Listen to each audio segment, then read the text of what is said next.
जदि आपण जड़े फार्मर अटंती ताले वीडियो को शेष पर्यंत देखिए जमारू स्किप करके जिबे। जदि आपण माने प्रधानमंत्री फसल बीमा योजना रे आवेदन करिया पई जदि चाहुचंती ताले बिना आपणकर एग्रिस्टिक जो फार्मर आईडी रे आपण माने केमिति रजिस्ट्रेशन करि परिबे यार शेष तारीख केते दिन पर्यंत रहुची आजिर वीडियो रे आमे आलोचना करिबा। ता पूर्वरु कहि रखिबे जदि प्रथम थर आपण माने चैनल को विजिट करचंती ताले वीडियो को गोटे लाइक कर दियंतु, चैनल को सब्सक्राइब कर दियंतु एवं सांगसाथी मानकु बहुल मात्रा शेयर कर दियंतु। जदि आपण जणे चासी अटंती ताले फसल बीमा योजना रे आपण मानकु शामिल हेबा पई हेले आपण मानकु 31 जुलाई पर्यंत आपणकर रहुची समय सीमा। से भितरे आपण माने आवेदन करंतु, नहले आपणकर फसल बीमा योजना रे आपण माने फायदा पाइबे नाही। अर्थात आपणकर जो बीमा कंपनी माने इंश्योरेंस कंपनी माने जो रहुचंती आपणकर से टंका आपण मानकु मिलिबो नाही। जदि आपण माने से भितरे आवेदन करे नउचंती आपण मानकु से टंका मिली परची।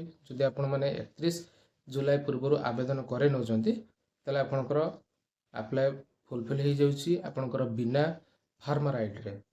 जदि आपण माने जो पूर्व आपण माने आवेदन करथिले जो आपणकर रहउची फसल बीमा योजना रे जो मोबाइल नंबर टी ऐड करथिले पूर्व आग वर्ष, तो सेही मोबाइल नंबर माध्यम रे आपण माने घरे बसिक मध्य आवेदन करि परिबे किंबा आपणकर पाखरे थिबा सीएससी सेंटर मो सेवा केंद्र बा जनसेवा केंद्र रे एही फसल बीमा योजना आवेदन करि परिबे। यार आवेदन करिया पई बहुत सारा डॉक्यूमेंट रहउची आपणकर रहउची आधार, ता सहित आपणकर रहउची जमीर पट्टा, ता सहित किछि फॉर्म सेठी आपणकर मिली जाउची। आपण माने जे कि आवेदन करि परिबे सीएससी सेंटर रे।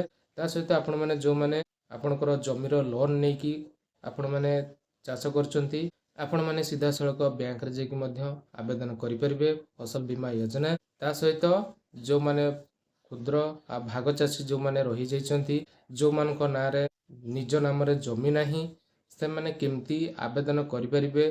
से मानकर आवेदन करिया पई हेले कोनोसी फार्मर रजिस्ट्रेशन बा एग्रिस्टिक आईडी आपनकर दरकार नाही। बिना एग्रिस्टिक फार्मर आईडी रे आपण माने आपनकर रहउची जो फसल बीमा योजना आपण माने आवेदन करि परिबे आ लाभ मध्य उठै परिबे। तो जदि इनफॉरमेशन टे आपण मानको भल लागितिबो लाइक करियो सहित चैनल को सब्सक्राइब कर देबे एवं सांगसाथी मानको बहुल मात्रा रे शेयर कर देबे। ता सहित 31 जुलाई पूर्वरु आपण माने मो सेवा केंद्र बा जनसेवा केंद्र रे अप्लाई करि नियंतु। जय जगन्नाथ।